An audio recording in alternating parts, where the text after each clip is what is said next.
ಹಂಗಾಗಿ ನಿಮ್ ಸಮುದಾಯದಲ್ಲಿ ನಡೆದಿರೋದ್ರ ಬಗ್ಗೆ ನೀನು ಮಾತಾಡು, ಅಲ್ಲಿ ನಿಮ್ ನ್ಯಾಯ ದೊರಕಿಸ್ಕೊಡುವಂತ ಕೆಲಸ ಮಾಡು. ಆ ಘಟನೆನೂ ಇಡು ಮರಯ್ಯ, ನಾನು ಯಾವ್ದೋ ಹಿಂದೆ ನಡೆದಿರೋದು ಬೇಡ ಗುರು ಅಂತೇಳಿ ಸಮೀರೇ ಮಾಡ್ಬೇಕಾಗಿದೆ ಈ ಕೆಲಸ.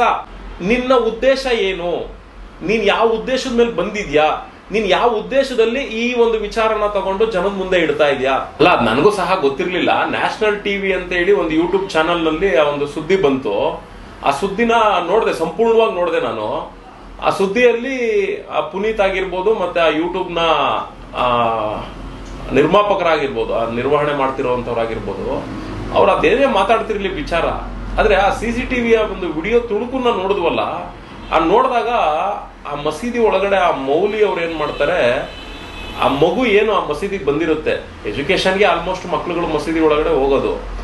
ಆ ಹೋಗಿರುವಂತ ಮಗುಗೆ ಅವನ ಆ ರೀತಿ ಕೃತ್ಯ ನಡೆಸ್ತಾನಲ್ಲ, ಆ ಕೃತ್ಯ ನಡೆಸಿರೋದೇ ನಮ್ಗೆ ಆ CCTV ಫುಟೇಜ್ ನೋಡಿದಾಗ ಬೇಸರ ಆಯ್ತು.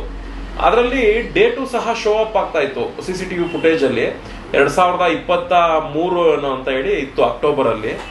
ಅದಾದ್ಮೇಲೆ ಅದನ್ನೆಲ್ಲ ಅಬ್ಸರ್ವ್ ಮಾಡಿದಾಗ ಏನ್ ಅನ್ನಿಸ್ತು, ಇದೇನಪ್ಪ ಇದು 2023 ನಡೆದಿರುವಂತ ಘಟನೆ ಇದು, ಎಲ್ಲೂ ಸಹ ಇದು ಸುದ್ದಿನೇ ಬಂದಿಲ್ವಲ್ಲ. ಹೌದಲ್ಲ, ಇವರಿಬ್ರು ಇಲ್ಲಿ ಏನು ಡಿಸ್ಕಷನ್ ನಡೆಸ್ತಾ ಇದ್ದಾರೆ, ಪುನೀತ್ ಆಗಿರ್ಬೋದು ಮತ್ತೆ ಆ ನ್ಯಾಷನಲ್ ಟಿವಿ ಅವರ ಆ ಒಂದು ನಿರ್ವಾಹಕರಾಗಿರ್ಬೋದು, ಅವರು ಆ ಡಿಸ್ಕಷನ್ ಅಲ್ಲಿ ಮಾತಾಡ್ತಿದ್ದಂತ ಮಾತಲ್ಲಿ ಹೇಳ್ತಾರೆ, ಈ ಪ್ರಕರಣ ಮುಚ್ಚೋಗುವಂತ ಸ್ಥಿತಿಲಿದೆ, ಇದ್ರ ಬಗ್ಗೆ ಯಾರು ಧ್ವನಿ ಎತ್ತಾ ಇಲ್ಲ, ಇದನ್ನ ಮಾತಾಡೋದಕ್ಕೆ ಕೇಳಿ, ಧ್ವನಿ ಎತ್ತ ಕೇಳಿ, ಇದು ಈ ಕೇಸನ್ನೇ ಹಳ್ಳ ಇಡಿಸುವಂತ ಅಂದ್ರೆ ಕಂಪ್ಲೇಂಟೇ ಆಗಿಲ್ಲ ಅನ್ನೋ ರೀತಿಲೆಲ್ಲ ಮಾತಾಡ್ತಾ ಇದ್ರು. ಹಂಗಿದ್ಮೇಲೆ ಹೌದಲ್ಲ, ಈಗ ಸಮೀರ್ ದೂತ ಈ ವ್ಯಕ್ತಿ ಬಂದು ಧರ್ಮಸ್ಥಳ ಪ್ರಕರಣ, ತಲೆಬುರುಡೆ ಪ್ರಕರಣ, ಸೌಜನ್ಯ ಪ್ರಕರಣ, ಈ ರೀತಿ ಪ್ರಕರಣಗಳ ವಿಚಾರಗಳನ್ನ ಇಟ್ಕೊಂಡು ಧರ್ಮಸ್ಥಳ ವಿಚಾರದಲ್ಲಿ ಸಮೀರ್ ಅವರು ಸಾಕಷ್ಟು ವಿಡಿಯೋಸ್ಗಳನ್ನ ಮಾಡಿರ್ತಾರೆ. ನಾವು ವಿಡಿಯೋಸ್ನ ನೋಡಿರ್ತೀವಿ, ಏನು ಅದೆಲ್ಲ ಅವ್ರವ್ರ ಅನಿಸಿಕೆಗಳನ್ನ ಒಂದಷ್ಟು ಚಿತ್ರಣಗಳನ್ನ ಮಾಡ್ಕೊಂಡು ಮಾತಾಡ್ತಿದ್ದಾರೆ ಬಿಡೋ ಅನ್ನೋ ರೀತಿಲ್ಲ ಕೂಡ ನಾವು ಸುಮ್ಮನೆ ಇದ್ದಂಥವ್ರು. ನೋಡಿ, ಈ ಧರ್ಮಸ್ಥಳ ಪ್ರಕರಣದಲ್ಲಿ ಹೆಂಗೆ ನೀನು ವಿಡಿಯೋ ಮಾಡ್ದೋ, ನಾರ್ಮಲ್ ವಿಡಿಯೋ ಮಾಡ್ದೋ, ಹಿಂಗೆಲ್ಲ ಏನ್ ಜೋಡಣೆ ಮಾಡಿ ತಿಳಿಸ್ಕೊಟ್ಟೆ ನಾಡಿನ ಜನತೆಗೆ, ಸಮಾಜದ ಮುಂದೆ ಏನಿಟ್ಟೆ, ಅದೇ ರೀತಿ ಆ ಘಟನೆನೂ ಇಡು ಮರಯ್ಯ. ನಾನು ಯಾವ್ದೋ ಹಿಂದೆ ನಡೆದಿರೋದು ಬೇಡ ಗುರು, ಅದ್ಯಾವ್ದೋ ಅಜ್ಮೀರ್ದು ಅವೆಲ್ಲ ನಮ್ಗೆ ಯಾವ್ದು ಬೇಡ, ಅದ್ಯಾವ್ದು ನಮಗೂ ಗೊತ್ತಿಲ್ಲ. ಕಣ್ಮುಂದೆ 1.5 ವರ್ಷ 2 ವರ್ಷದ ಹಿಂದೆ ನಡೆದಿರುವಂತ ಘಟನೆನ ಜಸ್ಟ್ ಅದನ್ನ ಏನಾಗಿದೆ, ಎತ್ತಾಗಿದೆ, ಈಗಿನ ಪರಿಸ್ಥಿತಿ ಏನಾಗಿದೆ ಅನ್ನೋದನ್ನ ಜಸ್ಟ್ ಒಂದು ತಿಳಿಸು, ಒಂದು ವಿಡಿಯೋ ಮಾಡಪ್ಪ ನೀನು, ನಮಗೂ ಕೂಡ ಒಂದು ನಂಬಿಕೆ ಬರ್ತದೆ. ಯಾಕೆಂದ್ರೆ ಸಾಕಷ್ಟು ಜನ ಹೇಳೋದಿಷ್ಟೇ, ಧರ್ಮಸ್ಥಳದ ಹೆಸರನ್ನ ಹಾಳು ಮಾಡ್ತಾ ಇದಾರೆ, ದೇವ್ರ ಹೆಸರನ್ನ ಹಾಳು ಮಾಡ್ತಾ ಇದಾರೆ ಅನ್ನೋ ರೀತಿಯಲ್ಲಿ ಇವ್ರ ಕಡೆ ಬೆರಳು ಮಾಡಿ ತೋರಿಸ್ತಿದ್ರು. ಆದ್ರೆ ಇವ್ರಿಗೊಂದು ಒಳ್ಳೆ ಅವಕಾಶ ಸಿಕ್ಕಿತ್ತು.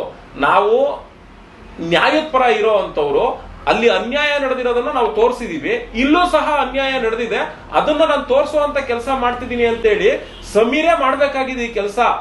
ಇದನ್ನ ನಾನ್ ಮಾಡೋದಾಗಿರ್ಲಿ, ಅಲ್ಲಿ ಕೂತ್ಕೊಂಡು ಡಿಬೇಟ್ ಮಾಡ್ತಿದ್ರಲ್ಲ ಯಾವ್ದೋ ನ್ಯಾಷನಲ್ ಟಿವಿಲಿ ಅವರಿಬ್ರು, ಪುನೀತ್ ಆಗಿರ್ಬೋದು, ಅವ್ರಾಗಿರ್ಬೋದು, ಇನ್ನೊಬ್ರಾಗಿ, ಅವರಲ್ಲ, ಈತನೇ ಮಾಡ್ಬೇಕಾಗಿತ್ತು. ಇದನ್ನ ಜವಾಬ್ದಾರಿ ಆಗಿತ್ತು.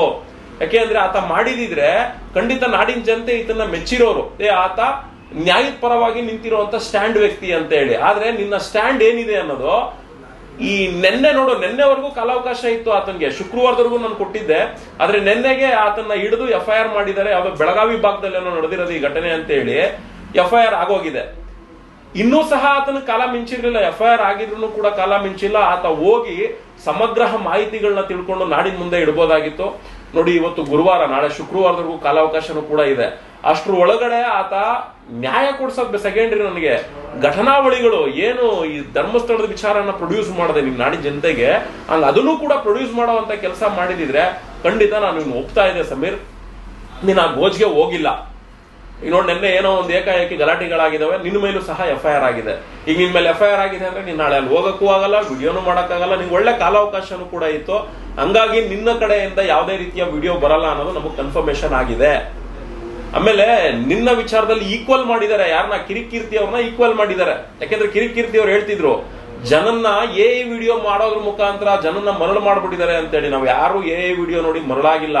ಭೀಮಾ ಅನ್ನೋ ಒಂದು ಸಾಕ್ಷಿ ಬಂದಿದೆ ಅನ್ನೋ ವಿಚಾರನ ಆಧರಿಸಿ ನಾವು ಭೀಮಾ ತೋರಿಸುವಂತ ಪಾಯಿಂಟ್ ಇಂದ ಏನೋ ಒಂದು ಬದಲಾವಣೆ ಆಗ್ಬೋದು, ಎಲ್ಲೋ ಸಾಕ್ಷಿ ಬಂದಿದ್ದಾಗ ಆತನೇ ಹೇಳ್ತಿರೋದ್ರಿಂದ ಅಲ್ಲಾಗಿರೋ ಅನ್ಯಾಯಕ್ಕೆ ನ್ಯಾಯ ಸಿಗ್ಬೋದು ಅಂತ ಮಾತಾಡಿದ್ದಷ್ಟೇ. ವಿಡಿಯೋ ನೋಡಿ ನಾವಂತೂ ಮರಳಾಗಿಲ್ಲ ಕಿರಿಕೀರ್ತಿ ಅವರೇ. ಹಂಗಾಗಿ ನೀವು ಈ ಪ್ರಕರಣನ ತಗೊಂಡು ಅವ್ರು ಹೆಂಗೆ ಧರ್ಮಸ್ಥಳದ ಪ್ರಕರಣನ ಮಾತಾಡಿದ್ರು ನೀವ್ ಹಿಂಗ್ ಮಾತಾಡಿ ಅನ್ನೋ ರೀತಿಯಲ್ಲಿ ನಾನು ಅವ್ರಿಗೆ ಬುಲಾವ್ ಕೊಡೋಣ ಅನ್ನೋ ರೀತಿಯಲ್ಲಿ ಕೂಡ ನಾನು ಕೂಡ ಇದ್ದಂತವನು. ಎಲ್ಲೋ ಒಂದ್ ಕಡೆ ಈಗ ನಿನ್ನೆ ಬೆಳಗಾವಿ ಭಾಗದಲ್ಲಿ SP ಸಾಹೇಬ್ರು ಏನೋ ಅವ್ರನ್ನ ಅರೆಸ್ಟ್ ಮಾಡಿದ್ದಾರೆ ಅನ್ನೋ ವಿಷಯನ ಮತ್ತೆ ಆ ಪುನೀತ್ ಏನೋ ಸೋಷಿಯಲ್ ಮೀಡಿಯಾದಲ್ಲಿ ಹಾಕೊಂಡಿದ್ರು, ಅದನ್ನ ನೋಡಿದ್ಮೇಲೆ ನಮಗೂ ಕನ್ಫರ್ಮೇಶನ್ ಆಗಿದೆ, ಮೇ ಬಿ ಅರೆಸ್ಟ್ ಆಗಿದ್ದಾನೆ ಅವನು ಅಂತ ಹೇಳಿ. ನೋಡಿ, ಈ ಪ್ರಕರಣ ನನ್ಗೇನು ಅಂದ್ರೆ 2 ವರ್ಷದಿಂದ ಆತನ ಅರೆಸ್ಟ್ ಮಾಡಿಲ್ಲ ಅಂದ್ರೆ ಈ 2 ವರ್ಷದಿಂದ ಅವನ್ನ ಕಾಪಾಡ್ತಿದ್ದವ್ರು ಯಾರು, ಅದು ತುಂಬಾ ಇಂಪಾರ್ಟೆಂಟು. ಮತ್ತೆ 2 ವರ್ಷದಿಂದ ಆತ ಅರೆಸ್ಟ್ ಆಗದೆ ಹಂಗೆ ಇದ್ದ ಅಂದ್ರೆ ಮತ್ತೆ ನಮ್ಮ ಸಮಾಜದ ವ್ಯವಸ್ಥೆ ಎಲ್ಲಿ ಹೋಗ್ತಾ ಇದೆ? ಮತ್ತೆ ಹಂಗಾದ್ರೆ ಮಕ್ಕಳುಗಳನ್ನ ಯಾವುದೇ ಧರ್ಮದವರಾಗಿರ್ಲಿ ಮಸೀದಿಗೆ ಕಳ್ಸಂಗಿಲ್ವಾ, ದೇವಸ್ಥಾನಕ್ಕೆ ಕಳ್ಸಂಗಿಲ್ವಾ, ಚರ್ಚ್ಗಳು ಕಳ್ಸಂಗೇ ಇಲ್ವಾ? ಇದು ನಮ್ ಬೇಜಾರಾಗ್ತಾ ಇರುವಂತದ್ದು. ದೇವಸ್ಥಾನಕ್ಕೆ ಕಳ್ಸಕ್ಕೆ ಯಾಕೆ ಮಕ್ಕಳುಗಳನ್ನ ದೇವಸ್ಥಾನಕ್ಕೆ ಕಳಿಸ್ತಾರೆ? ಏನೋ ದೇವರ ಆಶೀರ್ವಾದ ಸಿಗ್ಲಿ, ಅನುಗ್ರಹ ಸಿಗ್ಲಿ ಅಂತೇಳಿ ದೇವಸ್ಥಾನಕ್ಕೆ ಕಳಿಸ್ತಾರೆ. ಅಂತ ಮಕ್ಕಳುಗಳನ್ನ ಇಂಥ ಸ್ಥಳಗಳಿಗೆ ಕಳ್ಸಕ್ಕಾಗದೇ ಇರೋಂತ ರೀತಿಯಲ್ಲಿ ಬಹಿದ ವಾತಾವರಣ ಸೃಷ್ಟಿ ಮಾಡುವಂತ ರೀತಿಯಲ್ಲಿ ನಡೀತಾ ಇದೆಯಲ್ಲ, ಇದು ಸಮಾಜದಲ್ಲಿ ಅಡಗಬೇಕು. ಅದು ಅಡಗುವಂತ ಕೆಲಸ ಕಾನೂನು ವ್ಯವಸ್ಥೆಯಿಂದ ಆಗ್ಬೇಕು, ಮಾಧ್ಯಮ ಮಿತ್ರರಿಂದ ಆಗ್ಬೇಕು ಅನ್ನೋದು ಅದೊಂದೇ ನಮ್ಮಲ್ಲಿ ಇದ್ದಿದ್ದು. ಹಂಗಾಗಿ ಸಮೀರ್ಗೆ ಇದೊಂದು ಆಪ್ಷನ್ ನಾನು ಕೊಟ್ಟಿದ್ದು. ಇಲ್ಲಿ ಸಮೀರ್ ಇದನ್ನ ಮಾಡ್ಲೇ ಇಲ್ಲ. ಮಾಡಿಲ್ಲದೆ ಇರೋದ್ರಿಂದ ಇನ್ನು ಮುಂದೆ ಸಮೀರ್ ಅವರು ಧರ್ಮಸ್ಥಳದ ಪ್ರಕರಣಕ್ಕೆ ಸಂಬಂಧಪಟ್ಟಿರೋ ಹಾಗೆ, ಅದು ತಲೆಬುರುಡೆ ಆಗಿರ್ಲಿ, ಸೌಜನ್ಯ ಆಗಿರ್ಲಿ, ಮಗದೊಂದು ಏನೇ ಆಗಿರ್ಲಿ, ಖಂಡಿತ ಆ ವ್ಯಕ್ತಿ ಮಾತಾಡುವಂತ ಅರ್ಹತೆನ ಕಳ್ಕೊಂಡಿದ್ದಾನೆ.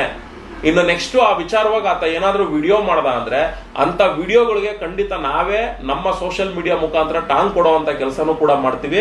ಮತ್ತೆ ನನ್ನ ಸೋಷಿಯಲ್ ಮೀಡಿಯಾದಲ್ಲಿ ಬೆಳಗ್ಗೆನೂ ಕೂಡ ನಾನು ಪೋಸ್ಟ್ ಹಾಕಿದ್ದೀನಿ. ಇನ್ನು ಮುಂದೆ ನೀನ್ ಇದ್ರ ಬಗ್ಗೆ ಮಾತಾಡಕ್ ಹೋಗ್ಬೇಡಪ್ಪ, ನಮ್ಮ ಧರ್ಮ, ನಮ್ಮ ದೇವಸ್ಥಾನಗಳು, ನಮ್ಮ ದೇವಸ್ಥಾನದಲ್ಲಿ ನಡೆದಿರುವಂತ ಘಟನಾವಳಿಗಳು, ಅದಕ್ಕೆ ರಿಲೇಟೆಡ್ ಆಗಿರುವಂತ ನಾವುಗಳು ಏನಿದೀವಿ ಅದನ್ನ ನಾವೇ ಏನೋ ಮಾಡ್ಕೊಂತೀವಿ. ಇಲ್ಲ ಅಂದ್ರೆ ಸಂಬಂಧಪಟ್ಟಿರೋ ಇಲಾಖೆಗಳಿರ್ತವೆ, ಅವ್ರು ಇದ್ರಲ್ಲಿ ಇನ್ವಾಲ್ವ್ ಆಗಿ ಅವ್ರೇನ್ ಕೆಲಸ ಮಾಡ್ಬೇಕು ಮಾಡ್ತಾರೆ. ಅಣ್ಣ, ನೀನು ನಿನ್ನ ಸಮುದಾಯದಲ್ಲಿ ಏನಾಗಿದೆಯಲ್ಲಣ್ಣ ಅದನ್ನ ನೀನು ನೋಡ್ಕೊಂಡು ಅದರಲ್ಲಿ ನೀನ್ ನ್ಯಾಯ ಕೊಡಿಸುವಂತ ಕೆಲಸ ಮಾಡಪ್ಪ, ಅಷ್ಟು ಸಾಕು ಸ್ವಾಮಿ ಪುಣ್ಯಾತ್ಮ ಅಂತ ಹೇಳಿ ನಾನು ಕೂಡ ಬೆಳಗ್ಗೆ ನನ್ನ ಸೋಷಿಯಲ್ ಮೀಡಿಯಾದಲ್ಲಿ ಪೋಸ್ಟ್ ಮಾಡಿದೀನಿ. ಖಂಡಿತ ಇದನ್ನೆಲ್ಲ ಅವರು ಅಬ್ಸರ್ವ್ ಮಾಡ್ತಿದ್ದಾರೆ. ಆಮೇಲೆ ಇಲ್ಲಿ ಏನಾಗಿದೆ ಅಂದ್ರೆ, ನಾನು ಅಬ್ಸರ್ವ್ ಮಾಡ್ದಂಗೆ ಈ ಸಮೀರ್ ಬಗ್ಗೆ ನಾನೇನು ಈ ವಿಚಾರದ ಒಂದು ವಿಡಿಯೋ ಮಾಡಾಕ್ತೀನಿ, ಒಂದು ಪಂಥದವರು ಏನ್ ಅನ್ಕೊಳ್ತಾರೆ, ಇವ್ರಿಗೆ ಈಗ ಅರಿವಾಗಿದೆ, ಧರ್ಮದ ಬಗ್ಗೆ ಈಗ ಗೊತ್ತಾಗಿದೆ ಇವ್ರಿಗೆ ಅನ್ನೋ ರೀತಿಯಲ್ಲಿ ಒಂದು ಪಂಥ ಅನ್ಕೊಂತ ಇದ್ರೆ, ನಾನು ಯಾವಾಗ ಸಮೀರ್ದು ವಿಡಿಯೋ ಹಾಕ್ತೀನಿ ಇನ್ನೊಂದು ಫೋನ್ ಕಾಲ್ ಬರ್ತದೆ ನನಗೆ, ನಿಮ್ದು ಯಾವ ಸ್ಟ್ಯಾಂಡ್ ಅಲ್ಲಿ ಇದ್ದೀರಾ ನೀವು ಅಂತ. ನನಗೆ ಆಶ್ಚರ್ಯ ಆಯ್ತು, ಯಾಕೆ ಇವ್ರು ಹಿಂಗ್ ಕಟ್ಕೊಂಡಿದ್ದಾರೆ ಈ ವಿಚಾರದಲ್ಲಿ ಅಂತ. ಯಾಕೆಂದ್ರೆ ಇಲ್ಲಿ ನಮಗ್ ಬೇಕಾಗಿರೋದು ನ್ಯಾಯ ಅಷ್ಟೇ. ಈಗ ಅಲ್ಲಿ ಮಸೀದಿಲ್ ಘಟನೆ ನಡೆದಿದ್ರೆ ಅಲ್ಲಿ ನ್ಯಾಯ ಬೇಕು, ಧರ್ಮಸ್ಥಳದಲ್ಲಿ ಘಟನೆ ನಡೆದಿದ್ರೆ ಅಲ್ಲಿ ನ್ಯಾಯ ಬೇಕು. ನಾವು ನ್ಯಾಯದ ಪರ ಇದೀವಿ ಹೊರತು ನಮ್ಗಿಲ್ಲಿ ಬಲಪಂಥ ಎಡಪಂಥ ಅಂತ ನಾವು ಯಾವ ಪಂಥದವರು ಕೂಡ ಅಲ್ವೇ ಅಲ್ಲ ಅಪ್ಪ ಅನ್ನೋ ರೀತಿಲಿ ನಾವು ಹೇಳಿದ ಮೇಲೆ ಆಮೇಲೆ ಅವರು ಫೋನ್ ಕಟ್ ಮಾಡ್ತಾರೆ. ನೋಡಿ, ಹಿಂಗೆ ಹೆಂಗಾಗ್ತಾ ಇದೆ ಸಮಾಜದ ವ್ಯವಸ್ಥೆ ಒಳಗಡೆ ಅಂದ್ರೆ, ಒಂದು ವಿಚಾರನ ಇಟ್ಕೊಂಡು ಮಾತಾಡಿದ್ರೆ ಇನ್ನೊಬ್ರು ಚೀಮಾರಿ ಆಗ್ತಾರೆ. ಅವ್ರ ಪರ ಅನ್ನೋದಕ್ಕಿಂತ ಆ ವಿಷಯ ಎತ್ಕೊಂಡು ನಾವು ಮಾತಾಡಿದ್ರೆ ಈ ಟೀಮ್ ಅವರು ಚೀಮಾರಿ ಆಗ್ತಾರೆ.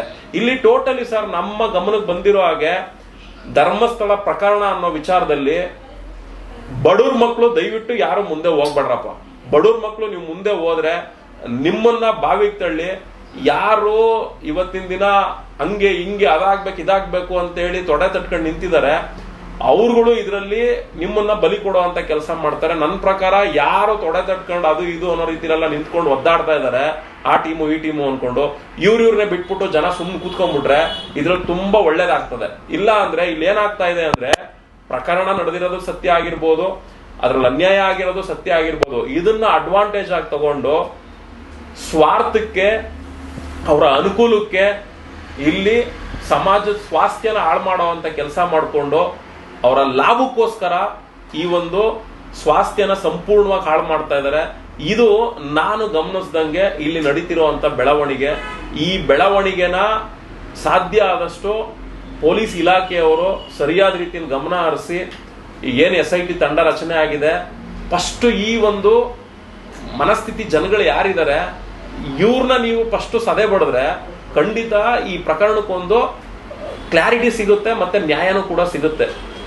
ಇಲ್ಲಿ ಯಾರು ಈ ವೈಷಮ್ಯಗಳನ್ನ ನಡೆಸ್ಕೊಂಡು, ದ್ವೇಷ ಇಟ್ಕೊಂಡು, ಅಸೂಹೆ ತುಂಬಿಕೊಂಡು, ಕುಲ್ಲುನ್ನ ಇಟ್ಕೊಂಡು ಈ ತರದಲ್ಲಿ ಇವ್ರೇನ್ ಜಿದ್ದಾಜಿದ್ದಿ ನಡೆಸ್ತಿದ್ದಾರೆ, ಇವ್ರ ವಿಚಾರದಲ್ಲಿ ನ್ಯಾಯ ಸಿಗ್ಬೇಕು ಅನ್ಕೊಂಡು ಹೋದ್ರೆ ಇನ್ನು 50 ವರ್ಷ ಹೋದ್ರು ಕೂಡ ಈ ಪ್ರಕರಣದಲ್ಲಿ ನ್ಯಾಯ ಸಿಗದೇ ಇಲ್ಲ ಅನ್ನೋದು ನಮ್ಮ ಈ ಒಂದು 2 ದಿನದಲ್ಲಿ ಈ ಘಟನಾವಳಿಗಳನ್ನ ಅಬ್ಸರ್ವ್ ಮಾಡಿದಾಗ್ಲೇನೆ ಗೊತ್ತಾಗೋಗಿದ್ದು.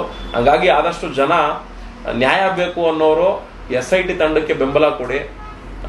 ಇಲ್ಲ ನಮ್ಗೆ ಪಂಥಗಳು ಬೇಕು ಅನ್ನೋರಿದ್ರೆ ನೀವು ನಿಮ್ ಹಣೆ ಬರ, ಒಟ್ಟಲ್ಲಿ ಇದಕ್ಕಂತೂ ಮುಕ್ತಿ ಸಿಗೋದಿಲ್ಲ ಅನ್ನೋದು ನನಗೆ ಗೊತ್ತಿರೋ ಹಾಗೆ.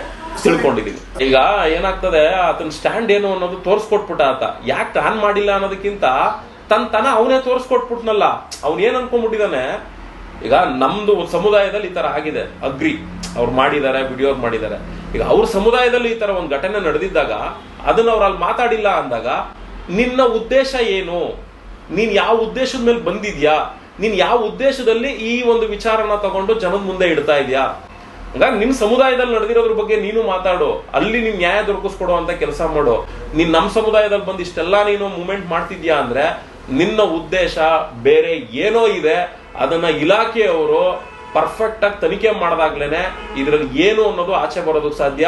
ಇಲ್ಲಿ ಸೌಜನ್ಯ ಪ್ರಕರಣನೋ, ಇಲ್ಲ ತಲೆಬುರುಡೆಗಳ ಪ್ರಕರಣನೋ, ಇಲ್ಲ ಅನನ್ಯ ಭಟ್ ಅವ್ರ ತಾಯಿ ಪ್ರಕರಣನೋ, ಇಲ್ಲ ಧರ್ಮಸ್ಥಳದ ಹೆಸರನ್ನ ಕಳಂಕ ತರುವಂತ ವಿಚಾರನೋ, ಇದು ಸೆಕೆಂಡ್ರಿ ಆಗಿ ಇಟ್ಕೊಂಡ್ಬಿಟ್ಟು ಇದ್ರ ಬಗ್ಗೆ ಯಾರು ನಾವು ಹಂಗೆ ಹಿಂಗೆ ಅದು ಇದು ಅನ್ನೋ ರೀತಿಲಿ ಎಲ್ಲ ಎರಡೂ ಪಂಥದವ್ರು ಇದ್ದಾರೆ. ಇದ್ರಲ್ಲಿ ಇರುವಂತ ಮೇನ್ ತಲೆಗಳನ್ನ ನೀವುಗಳು ಎನ್ಕ್ವೈರಿ ಮಾಡಿ ಇವ್ರನ್ನ ನೀವು ಸರಿಯಾದ ರೀತಿಯಲ್ಲಿ ಸ್ಟಡಿ ಮಾಡಿದ್ರೆ ಇಲಾಖೆ ಇದು ಆಟೋಮೆಟಿಕ್ಲಿ ಸರಿ ಹೋಗ್ಬಿಡುತ್ತೆ. ಹಂಗಾಗಿ ಸಮೀರ್ ವಿಚಾರದಲ್ಲಿ ಆದಷ್ಟು ಕೇರ್ಫುಲ್ ಆಗಿ ಇಲಾಖೆಯವರು ಗಮನ ಹರಿಸಿದ್ರೆ ತುಂಬಾ ಉತ್ತಮ ಅಂತ ನನ್ಗನ್ನಿಸ್ತಾ ಇದೆ. ಎಲ್ಲೋ ಒಂದ್ ಕಡೆ ಸಮೀರ್, ದಯವಿಟ್ಟು ನಮ್ಮ ಸಮುದಾಯನ ದಯವಿಟ್ಟು ನೀವು ಹಾಳು ಮಾಡ್ಬೇಡಪ್ಪ, ಇಷ್ಟ ನಾನು ನಿಮ್ಮ ಹತ್ರ ಕೇಳ್ಕೊಳ್ಳೋದು. ನೋಡೋ, ನಿನ್ನನ್ನ ಯಾರೋ ಈ ವಿಚಾರದಲ್ಲಿ ತಂದು ಮುಂದೆ ಬಿಟ್ರೋ, ಇಲ್ಲ ನೀನ್ ಈ ವಿಚಾರದಲ್ಲಿ ಮಾತಾಡ್ಲೇಬೇಕು ಅನ್ನೋ ಉದ್ದೇಶ ಇಟ್ಕೊಂಡ್ಬಂದೋ, ಇಲ್ಲ ನಿನ್ಗೆ ಯಾರು ಕಾಣದ ಕೈಗಳು ಸಪೋರ್ಟ್ ಆಗಿದಾವೋ ಅದು ಭಗವಂತ ಮಾತ್ರ ಗೊತ್ತು, ನಮಗ್ ಗೊತ್ತಿಲ್ಲದೆ ಇರೋದನ್ನ ನಾವು ಮಾತಾಡಕ್ ಹೋಗಲ್ಲ. ನಿಂದ ಆ ಥರದ್ದು ಏನೇ ಆಲೋಚನೆಗಳಿತ್ತು ಅಂದ್ರೆ ದಯವಿಟ್ಟು ಇಲ್ಲಿ ಸ್ಟಾಪ್ ಮಾಡ್ಬಿಟ್ಟು, ನಿನ್ನಿಂದ ಏನಾದ್ರೂ ಆ ರೀತಿ ಆಕ್ಟಿವಿಟೀಸ್ಗಳು ನಡೆದಿದ್ರೆ ದಯವಿಟ್ಟು ಕಾನೂನ್ಗೆ ಅದನ್ನ ತಿಳಿಸ್ಕೊಟ್ಟು ಶರಣಾಗ್ಬಿಡು ಅಂತೇಳಿ ನಾನು ಸಮೀರ್ಗೆ ಮುಖಾಂತರ ಹೇಳಕ್ ಇಷ್ಟಪಡ್ತೀನಿ.